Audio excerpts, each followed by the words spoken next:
सखी रे रहेलीन सखी रे नव दिन सखी रे मायके नामा जपे लागिन गिन सखी रे भोर में मंदिर के खोले के वाड़ी सखी पियवा पुजारी आय हाय रे सखी पियवा पुजारी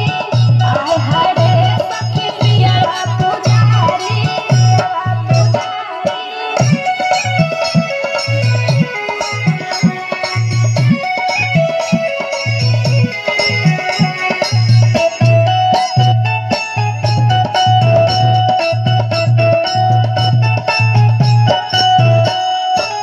निमिया तोरे झूलनवा लगा के